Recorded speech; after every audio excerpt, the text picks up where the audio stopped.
بسم الله الرحمن الرحيم. الحمد لله رب العالمين، وصلى الله وسلم على سيدنا محمد وعلى آله وصحبه أجمعين. رب اشرح لي صدري ويسر لي أمري واحلل عقدة من لساني يفقه قولي. وشويستان وعزيزان ماوەسانی بەڕێز، ئێمە بەردەوامین لە درێژەی وانەکانی کتابی مەتنی ئەبی شوجاع یا فتح القەریب. ئێمە لەوانەکانی ڕابردوو بە پشتیوانی خوای گەورە تا کتاب الزەکات هاتین. الحەمدولله خەڵاسمان کرد. ئەوڕۆ دەگەین بە کتاب الصیام کە سیام بەڕاستی عیبادەتێکی زۆر زۆر گەورەیە. معلومی جەنابتانە، یعنی گەورەیی عیبادەتەکانی ئەو ئومەتە لەوەوە دیارەکەون کە زۆریان ڕەجیان دەچێتەوە ناو ئومەتەکانی تریش، بەڵام شێوازی کردن و ئەنجامدانی عیبادەتەکان ئەکرێت لە ئومەتێک لە بۆ ئومەتێکی دیکە جیاوازیە ببێ. بەڵام کە خوای پەروەردگارە فەرمێ یا ئەیها الذین آمنوا کتب علیکم الصیام کەما کتب علی الذین من قبلکم لعلکم تتقون. یعنی لێرەدا خوای پەروەردگار لەو ئاەتەدا بۆمان دیار دێخیت کەوا ڕۆژی فەرڵێکە، واجبێکە لەسەر ئومەتانی تریش واجب کراوە. جا بە حەقەت ئەوە گەورەیە کە پێغەمبەری خاتەم عەلەیهی سەڵات وەسەلام تەواوکەری ئومەتانی ترە، درێژە پێدەری شەریعەتەکانی پێشەخۆیتی بە کەماڵەوە. ئەگەر خوای پەروەردگار لە ئومەتانی پێشیشتێکی بۆ نمونە بۆ تەواو نەکردن لەو ئومەتەی هەمووی بۆ مرۆڤایەتی تەواو کردیە کە پێغەمبەری نازدار عەلەیهی سەڵات وەسەلام پێی ڕاگەیاندی. جا سیام یەکێکە لەوانە، وەک لەو ئاەتە کە ئاماژەی پێکرد خوای پەروەردگار کە ئەفەرمێت لە سوورەی ئەلبەقەرە. زۆر جار گوێمان لێ ئەبیتن لێرە و لەوێ، یعنی دەڵێن وشەی کوتیبە، یعنی کە ئەنەما بەمانای فەرض و ئەوانە نایە. تەبەن ئەوە بەڕاستی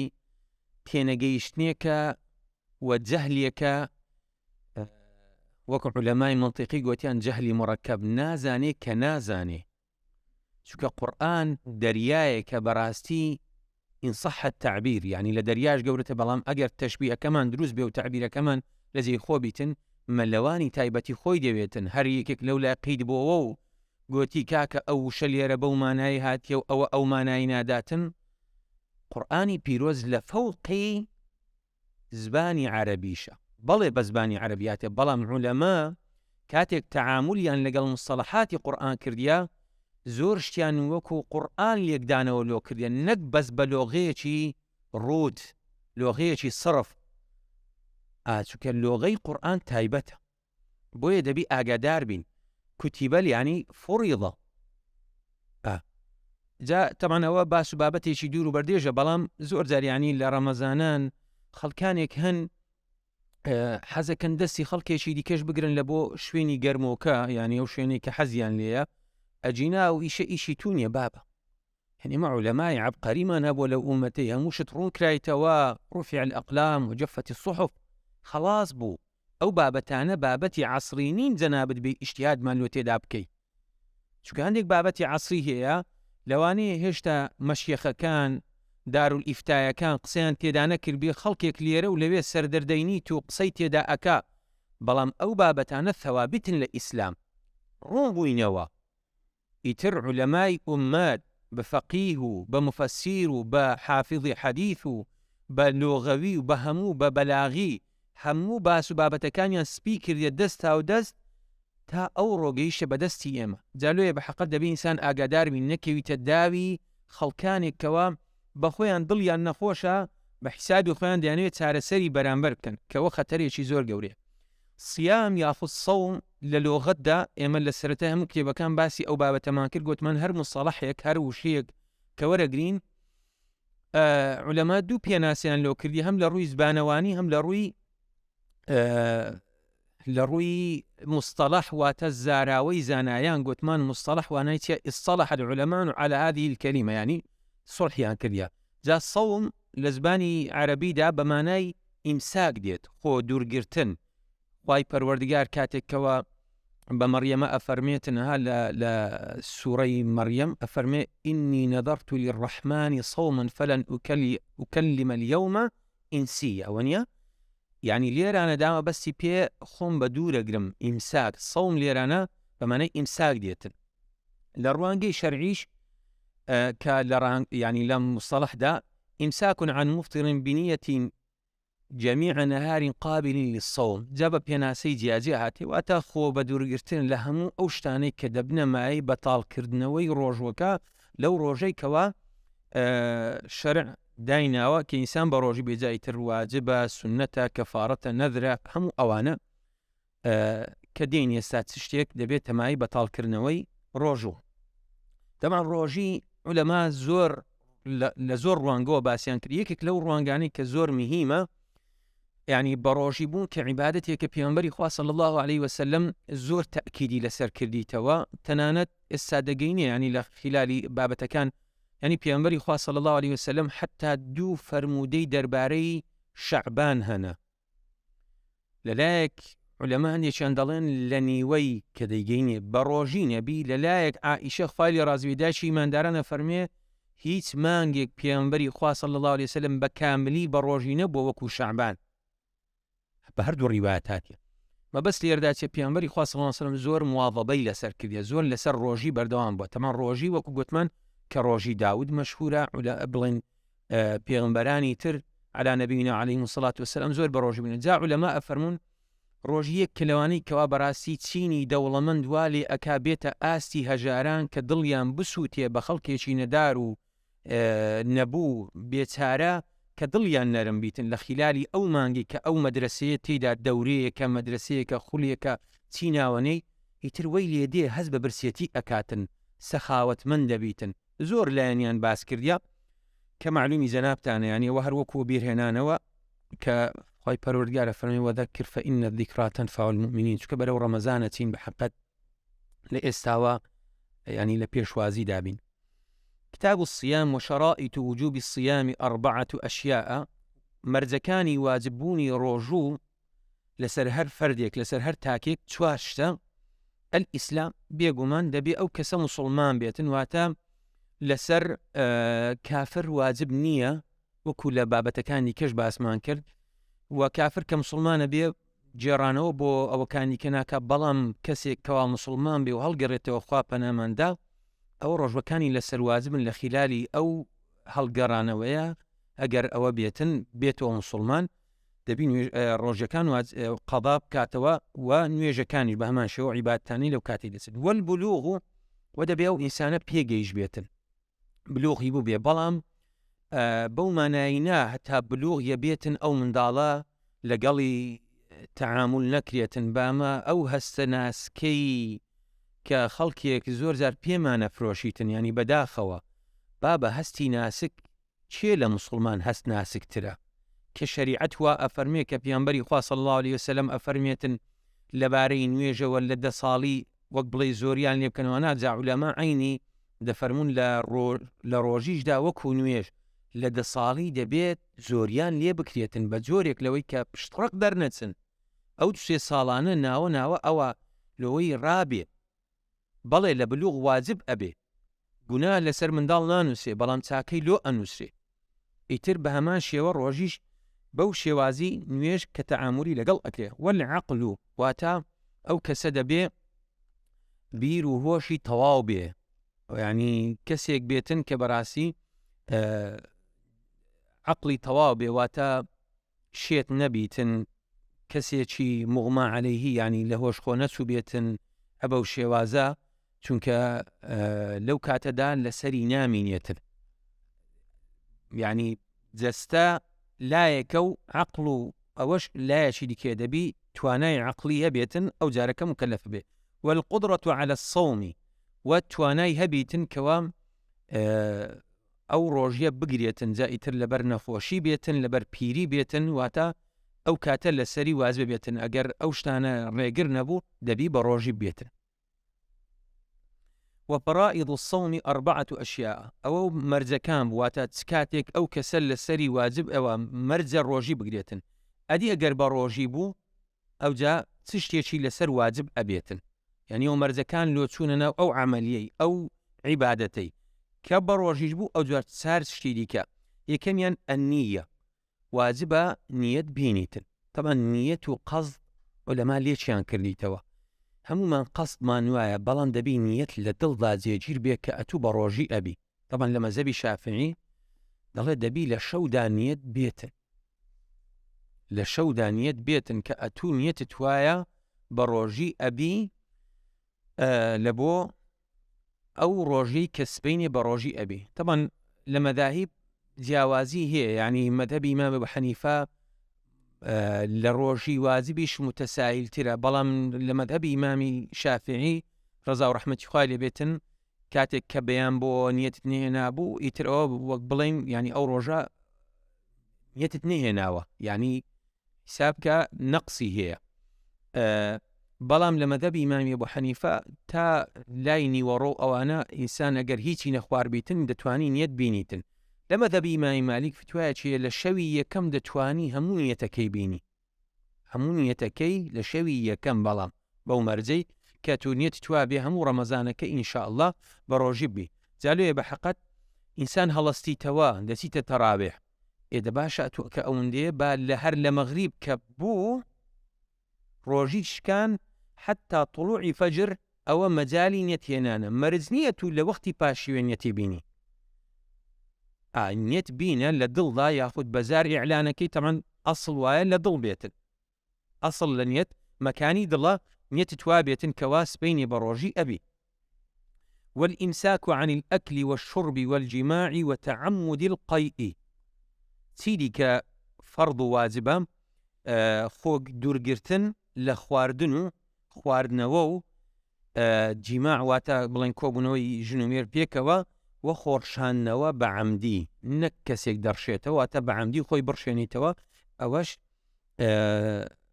بڵێن ڕۆژی پێدەشێتن، واجبە خۆی لێ پارێزیتن. والذي يفطر به الصائم ئەو شتێکەوە ڕۆژی پێدەشتێتن 10 ئەشیاء، دەشتن دەبنەمای ئەوەی کەوا ئەو ڕۆژەی پێ بەتاڵە بێتەوە یاخود بڵێن هەڵەوەشێتەوە، واتە ڕۆژیەکە وەکو ڕۆژێکی ئاعتیادی لێ بەسەر ناسیتن، بەڵکو ئەو عیبادەتە هەڵەوەشێتەوە، بڵێن پوچەڵە بێتەوە. یەکەمیان ما وصل عمدا إلى الجوف، هەر شتێک بچێتە ناو بۆشایی لەش لە منفەذەکانەوە، واتە بۆ نمونە شتێک لە ڕێی دەمارەوە ئەچێت دەمار منفەذ نییە، بەڵێ لولەیەکە لە ناو لەشدا کونە، بەڵام دەمار منفەذ نییە، ئەو کونانەی کەوا لە مرۆڤدانە لە ڕێی ئەوانەوە بێتن ئەوە ڕۆژی ئەشێتن. جا ئیتر گوێیە کە پووە کونەکانی خوارێنە، ئەوانە هەمووی کونن منفەذن، بەڵام لە دەمار و ئەوانە ئەوە بە کون حیساب ناکرێتن، با کونیش بێ دەمار. ئەوی ڕەسی وەکو باسمان کرد ینی بگاتە بۆشایی سەر و ئەوانە، تەمان لێرەدا چاو بە کون حیساب نەکرایە، بەڵام گوێ و کەپوو، گوێ و دم، لوت، ئیتر کورد هەمووی بەکاردەینی، ئەوانە بە کون حیساب کراینە. والحقنة في أحد السبيلين، دیارەوەش جۆرە چارەسەرێک بووە لە کۆنەوە کراوە، بۆ نمونێ ئێستاکە تەحامیل و ئەو شتانە هەیە یاخود نازوڕ هەیە، شتێک لەو بابەتانەیانی کە زۆر جار ئەو عملیە بەکاردێتن، جا چ لە پێشەوە ڕابێتن چ لە پشتەوە ڕابێتن، چونکە هەردووکمانە ئێستا نازوڕی کلیە و ئەوانە کە بەڕێ ئەکرێتن بۆ نەکابرا ناچارە لە ڕەمەزاندا دەیکە حاڵەتەکەی وایە بەردی لە حالوبی ئەوە بووە ڕاوەستایە، حاڵەتەکە زۆر خەتەرە، ئیتر بەو عملی ئەگەر لە ڕۆژێدا بی دکتور لۆ دابنێتن ئەوە ڕۆژەکە بەتاڵە بێتەوە، چونکە عیبنەبی لە پێشەوەڕا لە کونێک کە کونە ئێعتیباری کونی لۆکراوە ئەواکرێتن، یاخود تەحامیل و شوکە زۆر جار لە نەخۆشەکان ئەوە دانێ. والقەی و عەمدەن، دووبارە خۆڕشانەوە بە عەمدی، ینی دیارە ئیتر جاروێ ئەو کەسە تووشە بێتن نەخۆشیە چۆنە. والوەطء عەمدەن في الفەرج، و کۆبوونەوەی پیا و ئافرەت واتە جیماعکردن بە عەمدی، واتە ئەگەر بە هەڵە بوو ئەوەش لە ڕوانگەی شەرعیەوە معفووە. تەبەنەوە حاڵەتانە کە ڕوو ئەدەن لەوانە ئینسان زۆر جار تەوەقوع ناکرێ، بەڵام ئیتر شەریعەت لە بۆ هەموو کات و زەمانێکە، کابرا ئەوە جاروێ عەقڵی تەواو نییە شتێکە کاتن یاخود نووسیە نەیزانی لەوەش خۆی چووە بڵین حاڵەتێکی وا بوو ینی بەسەری دانەهات دەنا ئەو حاڵەتە کەم وایە وەکو خواردن و ئەوەش نییە بەڵام شەرع هەر ئیعتیبار لۆدانێت دەڵێ بە عەمدی ئەگەر پیا و چۆلای خێزانی والئینزال عن مباشرة و دەستبازیکردنی ژن و پیا و پێکەوە ئەوەش ئەگەر بێتە مای ئەوەی کە ئەو پیاوە ئاوی بێتەوە یان ئەو ژنە ئاوی بێتەوە ئەوە واتەمەنی بێتەوە ئەوەش دەستنوێژی عەفەن ئەو ڕۆژیە بەتاڵە بێتەوە. تەمان ئەوە واریدە حەدیثێکمان هەیە کە عائیشە خوای لێ ڕازی بێتن دایکی ئیمانداران ئەفەرمێ پێغەمبەری خوا صلی الله علیه وسلم کە ماچی کردیە یعنی حاڵەتی وا بووە بەڵام ئەفەرمێ چێتان وەک پێغەمبەری خوایە صلی الله علیه وسلم یعنی ئەو حاڵەتە کە ڕوویداوە لە پێغەمبەری خوا صلی الله علیه وسلم فعلا کەسمان وەکو پێغەمبەری خوا صلی الله علیه وسلم ئەو پیاوەتیەمان تێدا نییە لۆیە هەر حەدیث واریدە ینی کاتێکەوە ئەڵێ أن رجلا سأل النبي صلى الله عليه وسلم عن المباشرة للصائم فرخص له وأتاه آخر فسأله فنهاه فإذا الذي رخص له شيخ والذي نهاه شاب. حديث كش أبو داود وأبو هريرة جرايتيان وكإمامي بلن الشيخ البانيش باب صحي داناوة يعني ديارة بيايك ديتا خزمت بيانبري خواه صلى الله عليه وسلم پرسیاری لێکا لە دەستبازیکردن لەگەڵ ئافرەت لە ینی لەگەڵ خێزانی تر لە کاتی بەڕۆژی بوون ڕوخسەتی پێ ئەداتن مۆڵەتی پێداتن بەڵام یەک شت کە دێتن پێغەمبەری خوا صلی الله علیه وسلم ڕێگری لێ ئەکاتن جا ئەفەرمێت ئەوەی یەکەم بە تەمەن بووە ئەوەی دووەم گەنج بووە فعلا گەنجێک و پیرێک مامۆستا لەشکری زۆر فەرقیان وایە دروست باش مامۆستا لەشکری تەییدی کردی تەمان کە گوتمان مامۆستا لەشکری ناوەکە بەخۆی وێوە نییە كأنما يكلشك باش زاد فرمي والحيض والنفاس وأوانش كتايبة بآفرت أو دوانش دوبارة دبنو ماي بطالبونوي أو روجيا والجنون والردة وشيد بونيش كسيك لناو أو إذا شيد بيتن خوا بنامان داتش كديار عندك شيد بون هنا لا زقما كونية يعني لا أصلا ودابيتن حالتي ويا بسداده وهەڵگەڕانەوەش خوا پەناماندا کابرا تووشی کوفر بێتن ئەوەش ڕۆژەکەی پێ بەتاڵ دەبێتەوە. ويستحب في الصوم 3 أشياء لە کاتێک کە ئینسان بە ڕۆژی بێت سێشت سنەتن یەکەمیان تعجیل الفطر دووەمیان وتأخير السحور سێمیان وترك الهجر من الكلام لەلای من هجران وسرایە بەڵام ئەمیش هەجرم پێ باشترە لێرەش هەر هوجران نووسرایە لای گۆچۆ نووسرایە باوزام تەشکیلی لۆ نەکرایە بەڵێ ئەوانە سنەتن واتە زوو بەربانکردنەوە و درەنگ پاشی و خواردن و وازهێنان لە قسەی پڕوپوز حاشاکم یعنی قسەی بێتام و غەیبەت و قسەی لەغو ئەوانە سنەتن طبعا ئەگەر بگاتە ڕادەی ئەوە غەیبەت هەر بەخۆی حرامە جالۆ ئینسان یعنی ئاگادار بیتن کە لێرە دەڵێ سنەتە بۆ ماناییە غەیبەت حەڵال بێتن و سنەتە وازی لێبینی چکە هەر ناکرێتن پێغەمبەری خوا صلی الله عليه وسلم فەرمێ من لم يدع قول الزور والعمل به والجهل فليس لله حجة أن يدع طعامه وشرابه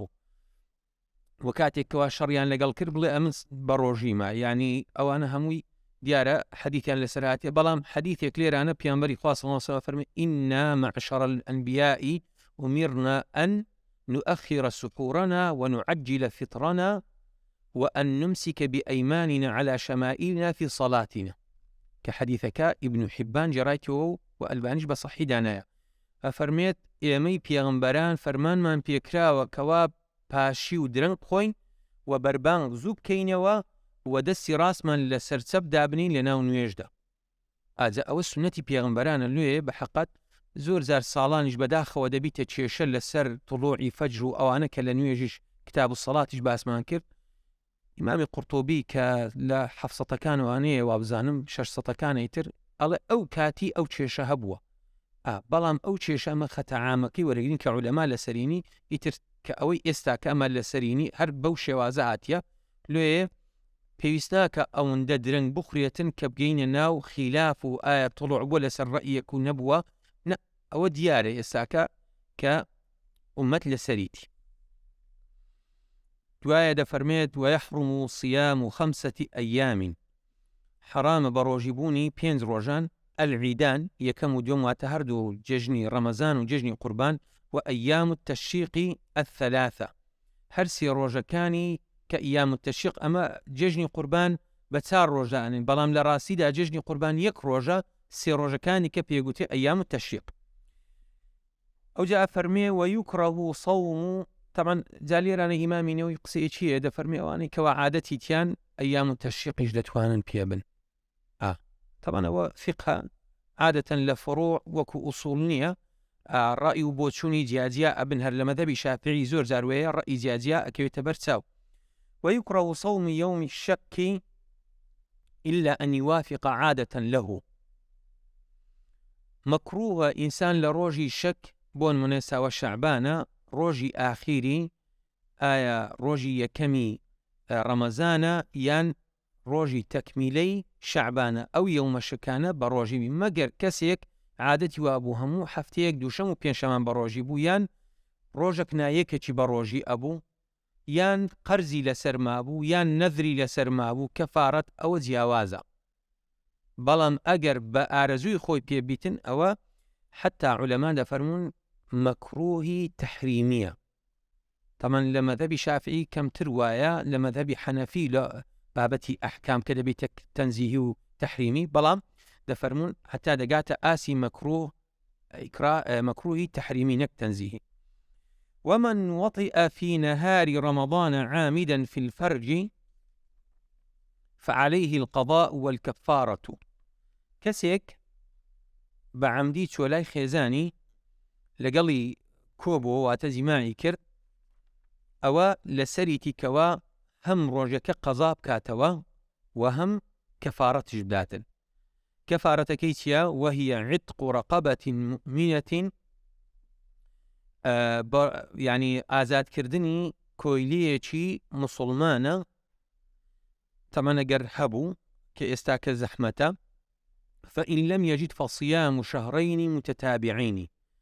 ئەگەر نەبوو دەبێت 2 مانگان لە سەری یەکتری بەبێ پچران بەبێ هیچ ڕۆژێک پێویتە مابینی دەبێ بە ڕۆژی بێتن یعنی کارەساتە کابرا بە عەمدی ئەو ئیشە بکاتن ئەمە گوتمان لە هەڵەی معفووە هەبوو لە سەرتا باسمان کرد بەڵام کابرا بە عەمدی بکاتن تەمان ڕەمەزان زۆر گەورەیە نابێ ئەو سنوورە بشکێندرێتن بەڵێ حەڵاڵی خۆتە بەڵام ئەگەر لێرەدا کابرا شکاندبووی دوای شکاندنەکەی چۆلای ئەوەی ناکەوێتە سەر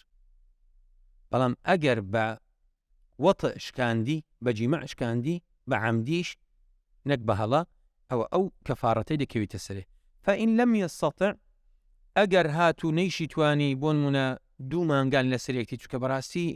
وەکەڵێ دەیوێت ئانی ئەوە هەر بەزار خۆشە 2 مانگان بەبێ پچران فإطعام 60 مسكينة دەبێت 6 هەژاری یان فەقیر مسکین یان فەقیر واتە ئەو 2 صنفە نان بداتن لكل مسكين مد لە بۆ هەر یەکێکیش مدێک مد بەدوو ئەوە هاتیە جامە دەیگەینێ دوایە کە هەندێکیان دەڵێن 510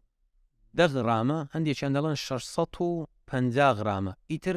نیو چیلۆ پتر لە گەنمی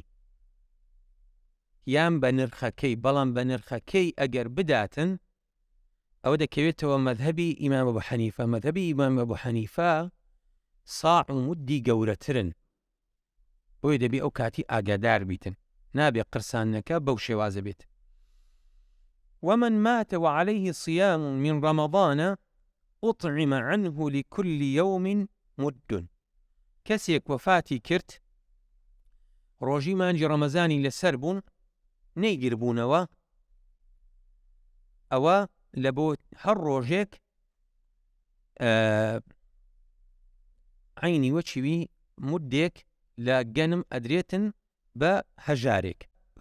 فەقیر و نەدارێک جا مسکین بێ یان ئەوە بێتن چکە ئەو دوو سنفانەی زەکاتێ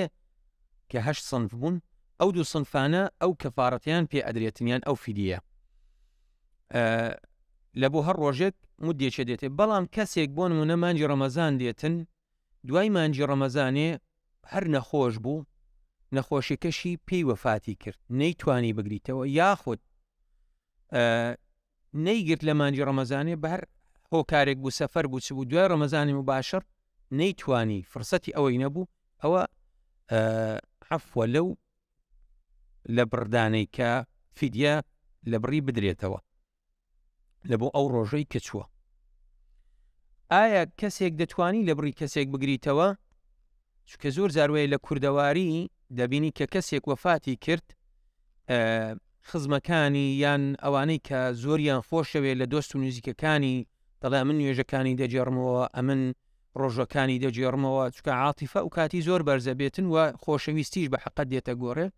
بەڵێ ئەو ڕەئیەش هەیە یعنی ئەوە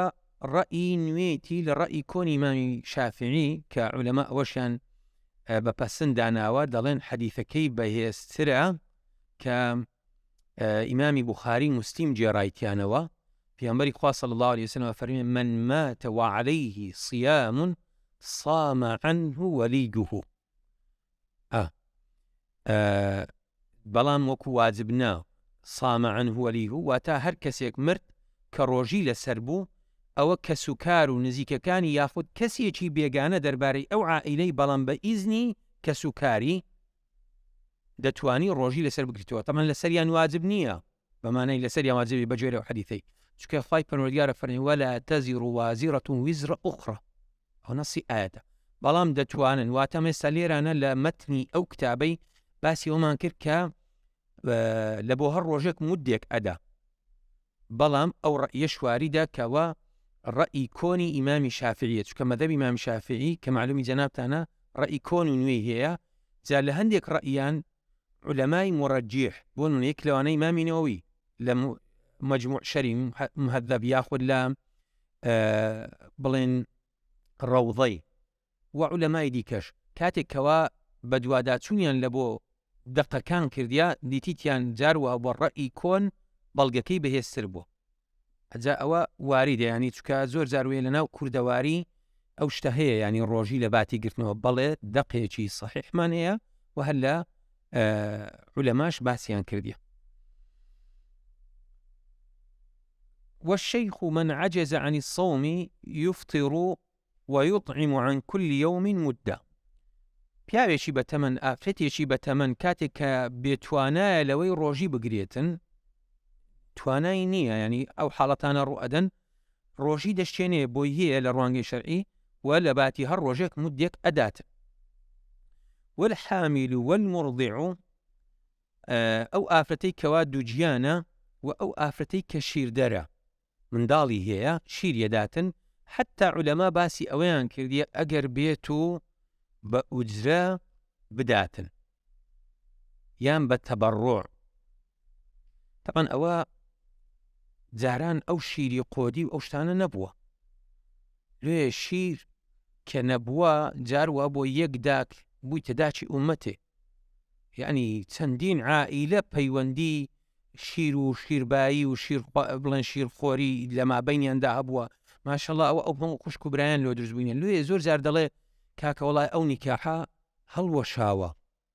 نەیانزانیە لە بیر کرایە دوایە شاهد پەیدا بۆ گوتیان بابە وەڵای ئەو کچە لەو ماڵەی شیری خوارد زۆریشی خوارد لەوەی تێپەڕی بووە کە بیتە خوشی و ئەوانە فعلا نیکاحەکە ئەوە بوو هەڵوەشایتەوە یان ئەو کوڕە لەو ماڵەی خواردێ بووی تێبرای ئەو عائیلەی لێ ئەو حاڵەتانە لە کۆن ڕووی داینێ بەڵام ئێستا ئەوە نابێت دوایش بە حەقەت باشتێکی کەشمەت حیجاران بکەین داک و باوی جاران دڵیان سافتر بوو وەیە بەڕاستی خەڵکی جاران دڵ سافتر بوو نازانیان ئەمەوەی ئێستا ئەبینین ئەو هەموو خڕبوونەوە و عائیلە کچکە بوونەوە جاران ئەوە نەبوو جارە عائیلە گەورە بوو و دڵ فراوانتر بوو ینی ئامادە بوو ئافرەت شیری خۆی ببەخشی جاوە لێرە دەڵێت تەبەڕوع بێت چ بە ئوجرە بێتن تەمەن بە ئوجرەش بۆ وەکو حەلیمە سەعدیە وەنیە ئەدێوانە کە هاتینە وەکو ئەوەیەک بڵێن کە مڕدیع بووینە جاء فرمي أجر إن خافتا على أنفسهما أفطرتا وعليهما القضاء. ئەگەر هاتوو ئافرەتی دووجیان ئافرەتی شیردەر لە خودی خۆیان ترسان کە زۆر بێتاقەت و بێتوانا ببن، ئەو شیردانە و ئەو دووجیانیە تەسیریان لێ بکات، ڕۆژیان شکاند ئەو بەس ئەجێڕنەوە. فإن خافتا على أولادهما أفطرتا وعليهما القضاء والكفارة عن كل يوم مد. بەڵام ئەگەر لە منداڵەکەیان ترسان چ شیریان کەم بێت، بۆ نمونە ئەو ئافرەتی کە مڕدیعەیە کە شیری تێدا نەمینێتن بداتە منداڵەکەی ڕۆژ درێژ بن 4 ساعتان بە ڕۆژی بیتن، فعلا شیر کەمەکاتن و شیریش کە کەم بۆ عادەتەن جاروەیە ئەو دایکە شیری وێنایەتەوە. یاخود ئەو ئافرەتە لەو منداڵی ترسا کە لە ناو گیانی دایە بڵێن لە ناو سچیدایە کە تووشی حاڵەتێکی نەخوازراو بیتن، لەبەر مەترسی منداڵەکان ڕۆژیان شکان، ئەوە لەسەریتیان قەزا بکەنەوە کەفارەتیش دەن. وەڕائیش هەیە پێویست بە کەفارەت ناکات. ئەمن هەردوو ڕەئی هەنە. لە بۆ هەر ڕۆژێک دووبارە مودێک هەموو ئەو کەفارەت و فیدیانەی باسمان کرد مودێکە. جا چ گوتمان 510 غرام بێ، چ 650 بێتن، بەر حاڵی تر نیو چیلۆ زۆرتر بێتن، کە هەشت بێ زۆرتر بێ باشتر. وهو رطل وثلث بالعراقي. جا کاتی خۆی ڕتل کە باووە، ڕتلی عێراقی و ڕتلی شامی و ڕتلی میسری و ئەوانە کە هەموو پێوەەر بۆ وەکو ئێستا کە تەوحیدێک نەبووە لە مابینی چیلۆکە 1000 غرامە، جاران ڕتل کە جیاوازی هەبووە. طبعا مود ئێستاش ماوە، جا عولەما باسی مودی شەکەن کە ئێستاوە لێرە باسی حینتەیە لە حەریفەکان هاتیە مودێک لە حینتە، ئەڵێ بە ئەوەی دیکە زۆرتر و کەمترەکە بەشتی دیکە، بەس ئەمە باسی گەنمیەکەین کە و ئەندازەیە دەکاتە ڕیتڵێک و سیەکی ڕیتڵێک بە ڕیتڵی عێراقی. والمەریض والمسافر سەفەرا طەویڵا. نەخۆش و کەسێکی ڕێبوار و گەشتیار کە سەفەرەکەی حەڵاڵ بێ، وەکو ئەو مەرزانەی لە سەڵات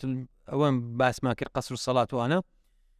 سەفەرەکەشی درێژ بێ یوفطیرانی و یەقضیانی، کەفارەتیان ناکەویتە سەرێ، بەڵکو دەتوانن بشچێنن و دوایێ بە ڕۆژی ببنەوە و قەزا بکەنەوە. ئەمان گوتمان ئەگەر نەخۆشێک توانای هەبوو دوایە بگریتەوە، ئەگەر شێخێکی بەتەمەن بوو، یانی پیاوێکی بەتەمەن، یان ئافرەتێک بەتەمەن کە مەجای نەبوو، یان ئافرەتێک کەوە پیاوێک کە نەخۆشیەکەی وەکەڵێ نەخۆشیێکی درێژخایان بوو، خوا پەنامانداتن. تەمان ئێستا خەڵک زۆر بووە لە گەنج و لە پیر، ئەو نەخۆشانە زۆر بووینە، ئەوەی تر پێی ناکرێت قەزا بکاتەوە، چکە دکتۆر دەڵێتن گرتنەوەی زیانی پێداتن، خۆ بەس فیدیە ئەدات و لە بڕی ئەو ڕۆژیانە. بابەتێکی دیکەمان ماوە، تەمەنەوە باسی سیام کۆتایی پێهات، بەڵام ئەو زانا بەڕێزە هەر خستە ناو سیام، کتاب السیام، لەبەرەوەی ئەو بابەتە بە حەقەت تێکەڵ کێشێکی هەیە کە پێغەمبەری خوا صلی الله علیه وسلم لە ڕەمەزاناندا ئەنجامی داوە ئەو عیبادەتە. لێ پێم باشە ئەویش خلاص بکەین ئینشاءالله ئەگەر تواناتان هەبێتن. باسی ئیعتیکافەکاتن. ئیعتیکاف واتە مانەوە لە مزگەوت، واتە ئیعتیکاف تایبەتە بە مزگەوت، لە ماڵە ئیعتیکاف ناکرێتن.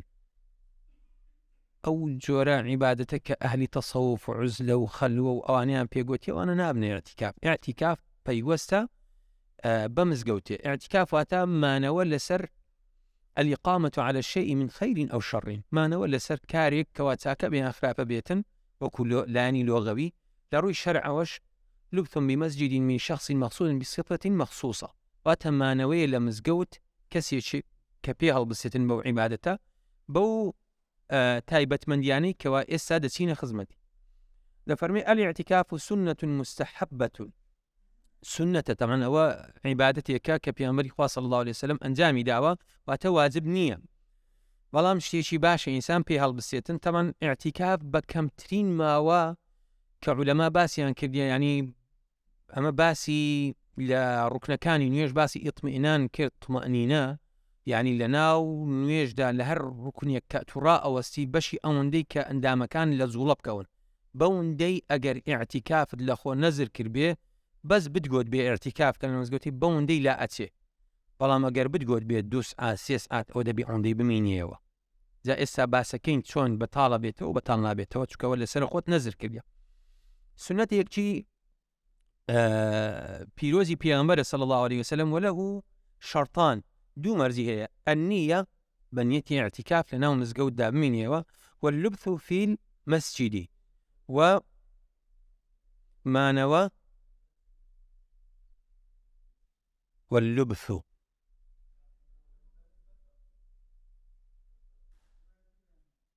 دوو لامە لای من لوبث بەڵێ لامێکی لە بۆ زیادکە لە لۆغەویەکەشدا لە شەرعەکەشدا گوتمان لوث بمسجد من شخص مخصوص بصفة مخصوصة لێوێن دەرج باسمان کرد لوبث یعنی مانەوە بەڵێ مانەوە لە مزگەوتدا ئەوە دوو مەرجەکانتی ولا يخرج من الاعتكاف المنذور کاتێک کەوا لەسەر خۆی نەزر کرد کە بمینێتەوە چکە وەکو سنەت ئیعتیادی هەر کاتێک کە بچێ دەرێ و بێژۆرێ ئەوە ئیعتیکافەکە هەڵەوەشێتەوە دەست پێکاتەوە بەڵام کە توو لەسەر خۆت نەزر کرد ئەگەر مودە دیاری کرد دەبێ ئەو مودێ بمینێەوە ئەگەر مودە دیاری نەکرد وەکو گوتمان چەند لە ڕوکنێکدا ئەمینێەوە بە ئەوەندەی پێک دێت. ئەوە عولەما فەرموویان دەڵێن لە ئیعتیکافی کە لەسەر خۆی نەزر کردبێتن ئەو کەسە جا ئافرەتیان پیاوە ناتوانێت لێ دەرچێت ئیلا لحاجة الئینسانی مەگەر پێویستیەکی هەبێتن وەکو قەضای حاجە ئەجەلەکم الله یاخود بڵێن چوونە سەراوەوانە یان پێویستێک لەو بابەتانە ئەو عذر من حەیض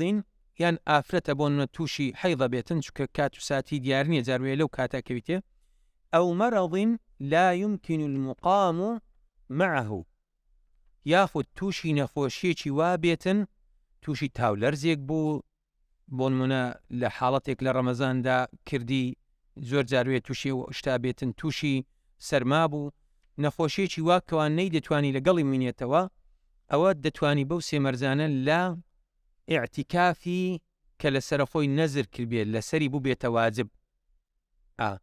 بەڵام ئەگە سونەت بێتن ئەوە ئەو مەرزانە نامینێن ويبطل بالوطء واتە ئەگەر ژن و پیا و پێکەوە لە مزگەوت بوون کاتێکەوە پیاوەکە چۆلای ئافرەتەکە ئیتر ئەوە بەوەش ئیعتیکافەکە بەتاڵە بێتەوە کە خوای پەروەردگار فەرمێ ولا تباشروهن وأنتم عاكفون في المساجد کاتێکەوە لە مزگەوتدانە خۆتان لە خێزانەکان بپارێزن ئەو حاڵەتانە ناڵم ئێستامە لەوانێ ئەم بە خەیاڵماندا بێت چۆن دەبێ وا دەبێتن ئێمە ئێستاکە حمدا خوا پێدا و هەیە گەنجە ئیتر توانای هەیە دەڵێ کاکە وەڵا ئەمن مارە یەکەم دەکەمە چوونە عومرەیەک چوونە حەجێک گەرمادام گەنجێک لە خۆی ڕابینی لەگەڵ خێزانی خۆی بەو تەمەنە گەنجیەی چی تەوێن دەرکەواتە لە ناو مزگەوتیش زاروێ حاڵەتێکشی دەستبازی ئەوانە ڕوو ئەداتن تر لۆی دێ پەناو پەسیوە یاخود پاڵە پەستۆی ئارەزووە جا شەرع هەموو ئەو شتانەی باس کردیە دەنام ئێستاکە لەوانە هەر یەکەمان بڵێن باشە تو لە ناو مزگەوتی لە زیکر عیبادەت چیشیت بە وەزعانەدایە دوایش با یەک شتیکەتان پێ بڵێم ئەو ڕووناچی ئێستاکە هەیە جاران هەبوو مزگەوت جاران وەکەڵێ قەندیلەیەک هەبوو یان نا ئەمن هەر لە مزگەوتی خۆمان چیخیان ڕایەخستیە جا لەوانەیە ئێمە چیخمان هەبوو بێت لەوانەیە هەبووی چیخیشینەوە بیت قامیشیان ڕایەخستیە هیچ شتێک نەبووە ڕابخسێتن کەواتە نەوتیش نەبووە نەوتیان ساڵێ دانا یەک تەنەکە ئەویش ئەوەی دەوڵەمەند بووە دەنا داریان دەهینە خۆشیانە کرد وەکو ئیرتە جا ئیرتە چیە نازانم ئەوەی دەزانی دەیدەزانی ئەوەی نازانی بە شەڵە جارێ وازی لێبینی خۆشیانە کرد و دەیان سووتاند وەکو مەشخەڵێک ئەو شتانە نەبوو کەواتە مەبەستم ئەو حاڵەتانە کە باس کراوە ئەکرێ شەوی زستانێ دوور و بەردێژن کابرا لە ئیعتیکافدا بووە لەگەڵ خێزانی مەبەست لێرەدا چییە یعنی من هەموو ئەو قسانە کە جاروێ ئینسان زیاتر تەحلیل یەکاتن با خەڵکێک نییە ڕەخنەمان لە شەریعەتەکە بگرێتن شەریعەتی ما کە بە شانازیەوە دەڵێن ئیسلام هەموو تەوەقوعاتێک تێدایە عولەمای مە زۆر شتیان پێشبینی کردیە زۆر شتیان پێشبینی کردیە وە شتیش ڕووی داوە لەسەر ئەوانە بنیات دراوە خی پەروەردگار پاڕینەوە، خی پەروەردگاری ئینشاءڵڵا بمانگەینێ بە خزمەت مانجی ڕەمەزان ئینشاءڵڵا بتوانین بە جوانی و بە پاچی، چکە زۆرمان نەمایە هەر 20 قسوور ڕۆژێکمان مایە ئینشاءڵڵا بە خزمەتی بگەین، بتوانین بە جوانی ئینشاءڵڵا بە دڵێکی خۆش بە عیبادەتێک کەوا خی پەروەردگار لێمان وەرگری، ڕۆژان و شەوانی ئینشاءڵڵا لە خزمەت خی پەروەردگاردا بین، ڕۆژان بە ڕۆژی بین و شەوان لە زیندوکردنەوەی شەوەکانی دابین. تەمان شتێک ماوە هەر وەکو ئەو ڕۆژانەی کە سنەتن معلومی جەنابتانە، یعنی مە ئێستاوە زیاتر باسی وازبەکانمان کرد، بەڵام ڕۆژێ سنەتەکانیش کە عولەما باسییان کردیە شەشەکانە و کە شەشەڵانی پێڵیان شەشەکان پیامبەری خوا صلی الله علیه و سلم فەرمووی من صام رمضان ثم اتبعه ستا من شوال كان كصيام الدهر، يعني كأن والله أو كما قال الرسول صلى الله عليه وسلم بوشي وازيات يدو شمو بين شمان ياخذ عاشوراء وتاسوعاء ياخذ محرم يا عرفة همو أوانش درباريان هاتيا علماء زور جوان باسيان كردية جالوه بابس برمضان وازلينين، يعني أوس مرزانة أكيد بدري جاي صال تطبيق يامكي. وصلى الله وسلم على سيدنا محمد وعلى آله وصحبه أجمعين، والسلام عليكم ورحمة الله وبركاته.